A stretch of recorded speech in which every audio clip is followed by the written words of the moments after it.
You call this man my father?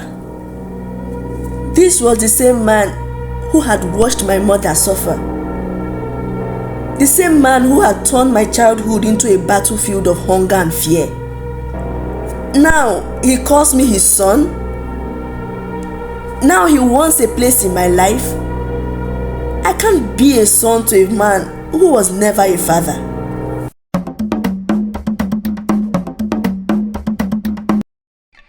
Obiora sat in a corner, watching his mother kneel on the bare floor, whispering prayers in the dark. Her voice shook with pain, but her words were steady. God, help my children. Help them. Obiora was listening to the words of her prayer with tears in his eyes. He was only 10 years old, but he already understood too much. He knew hunger. He knew shame. He knew the weight of responsibilities too big for his small shoulders. His father, Ozoemena, was not home. He rarely was. He worked, yes, but never for his family. The only time they saw him was when he stumbled into the house late at night, smelling of alcohol and cheap female perfume. And when he came, he brought trouble. That night, Obiora heard his mother rise quickly to warm his father's food. She placed a small plate of watery ogbono soup and eba in front of him. Ozoemena shouted, "Is this food for a dog?" He kicked the plate. His mother bent to clean the mess, but before she could, a loud slap landed across her face. Obiora jumped up, rage burning inside him. But his mother shot him a warning look. "Stay out of this, Obiora." Obiora hated that look. It meant she had accepted this life. It meant she had accepted her fate. Soon, Ozoemena slumped into the bed and began to snore. Obiora's mother sat back on the floor, touching her cheek that had just received a resounding slap. Tears rolled down her face. But that night, Obiora made a silent promise. "One day, Mama, one day, I will take you away from this suffering." Years passed, and things only got worse. Obiora's father never changed. If anything, his anger grew sharper. The only thing that actually changed was Obiora. He grew stronger and smarter. When he finished secondary school, his mother made a difficult decision. She called him one evening and held his hands. "Obim, I think you have to go to Onitsha." Obiora frowned. "Mama, for what? No, I can't leave you with him here." Obiora's mother said, "You must go to Onitsha.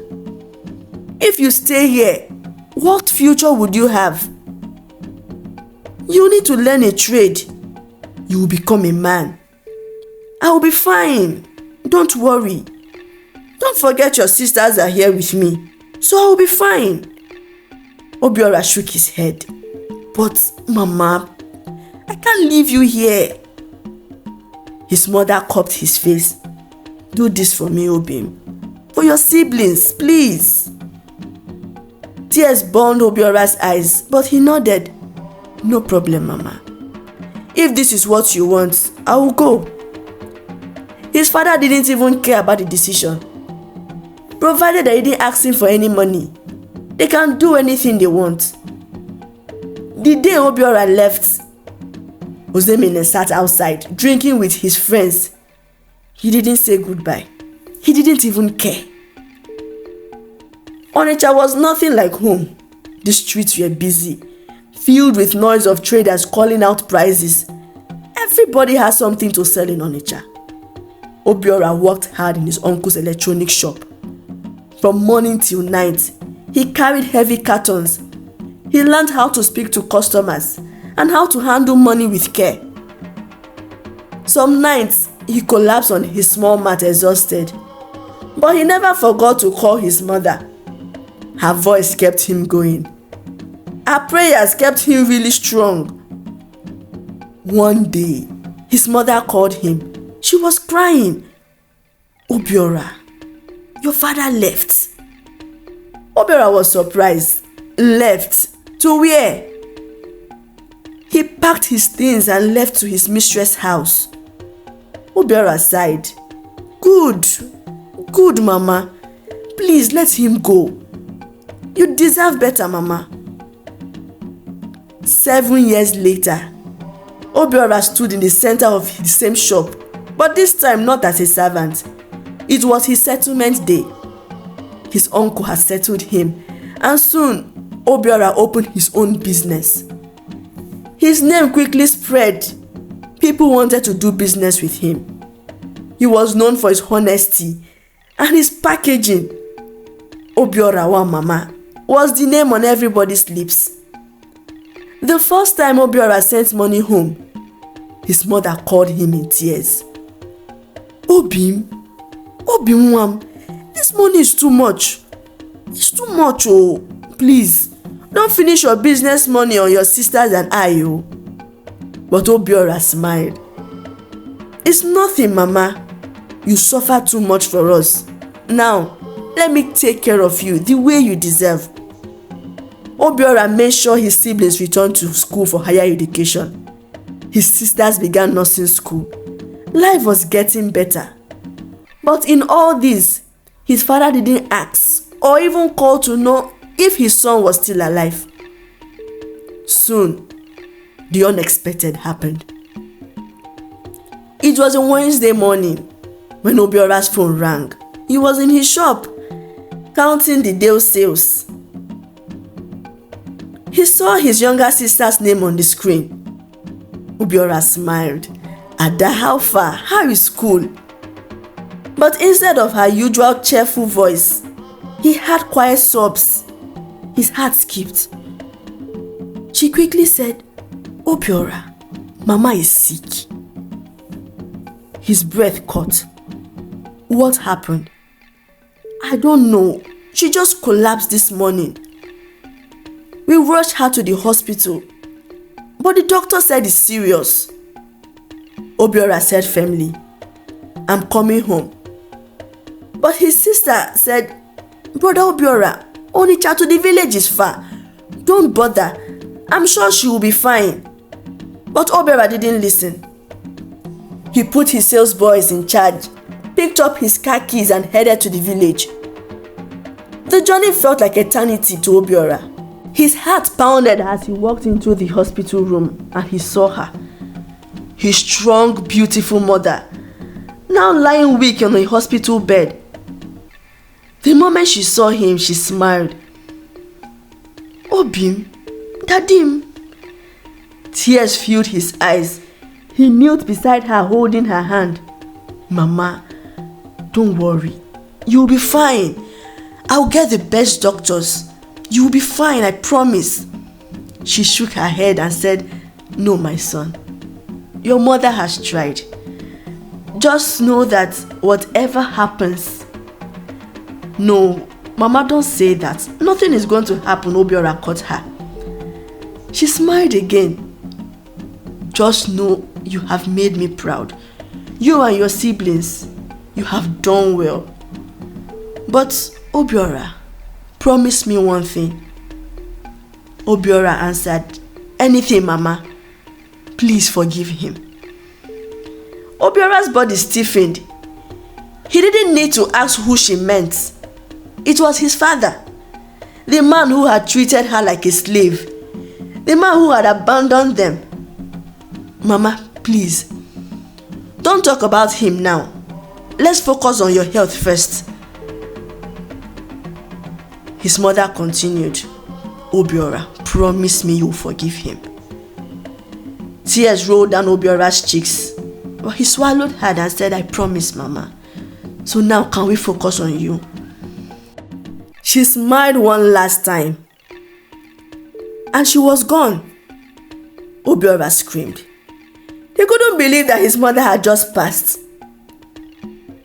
2 months later, Obiora had come home for the funeral. but he made sure to avoid any contact with his father. The burial was grand. Obiora made sure of that. The entire village came out to honor the woman who had sacrificed so much, who never gave up on her children. The moment Obiora stood by the grave, watching as they lowered his mother into the ground, his sisters wept. His chest felt empty. He had worked so hard to give his mother a good life, but now she was gone. As the last handful of sand fell, Obiora let out a loud cry. He remembered all his mother went through and yet didn't get to enjoy so much. The next day, there was a family meeting where they were meant to discuss the way forward. The eldest man said to Obiora, "Obiora, now your mother is gone. She had gone to be with the ancestors. What are your plans?" Obiora was surprised at the question. "Plans? I will go back to my business at Onitsha, and my sisters will go back to school." The old man continued, "Actually, I asked that question because we want to know about the plans you have for your father." At that moment, Obiora looked at Ozoemena, his father, for the first time since he left the village. The man looked different. His once proud shoulders were hunched, his hair now grey, his clothes loose like they belonged to another man. Obiora saw fear and vulnerability in his father's eyes. But Obiora said, "I have no plans for him. I don't know him." At that moment, Ozoemena leaned forward with shaky voice. He said, "Obiora, my son." But Obiora didn't answer. Ozoemena continued, "I heard what you have become, Obiora. A rich businessman, a great man." Obiora crossed his arms and said, "And so?" His father hesitated. Then he sighed. "Obiora, I'm now old. My body is weak. I have no money. No one to take care of me." Obiora looked at him with disgust. "You know what? Go back to where you're coming from. Your mistress' house. The one you left my mother for. Go back there. Where were you when we had no food to eat? You worked but never provided for your family. Where were you when Mama carried heavy load, people's load, just to make money to feed us? Where were you when she was in her dying bed? Where were you when I served Okwikena for 7 years? Now, after all these years, after all this suffering, you suddenly remembered you had a son?" Ozoemena looking so sober. "Obiora, please. I don't have anywhere to go. She left. My mistress left with all my money, all my savings. I wanted to come back home when I heard of your mother's demise." Obiora took a deep breath. His mother's words echoed in his mind. "Promise me you will forgive him." But could Obiora actually forgive his father? Obiora stared at the man before him. The man who had caused his mother so much pain. The man who had never cared. The man who had left them to suffer. Now stood in front of him weak, helpless, begging for help. "Obiora, I have no one. Please, I don't mind following you to Onitsha.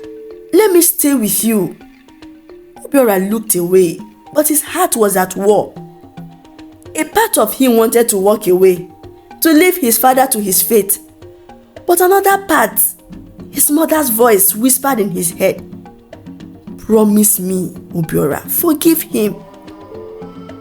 Then without a word, Obiora left the meeting and headed for his car. His father rushed forward with his eyes so desperate. "Obiora, please, please, my son." Obiora paused. Then in a quiet, firm voice, he said, "Go to your women." Ozoemena froze. Obiora turned and looked at him again. "Go to the women you spent all your money on. The ones you abandoned us for. Let them take care of you." His father's mouth opened, then closed. "I told you, Obiora, they all left me." Obiora sighed. He rushed into his car and pulled out his envelope. "You know what? This is for you." His father's hand trembled as he took the envelope from Obiora. He opened it and said, "Obiora, this is too much." Obiora replied, "Yes, it is actually too much for you. But you know what? This is the last thing you will ever get from me." Obiora turned, entered his car and drove up. His heart was heavy, but he felt no regret. He has actually honored his mother's wish. He had forgiven his father.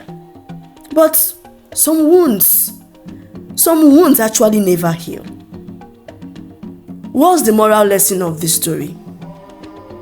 This story teaches that parents should take responsibilities for their children. Parents must understand that their actions today will determine how their children treat them in the future. The story teaches that forgiveness brings peace, but trust must be earned.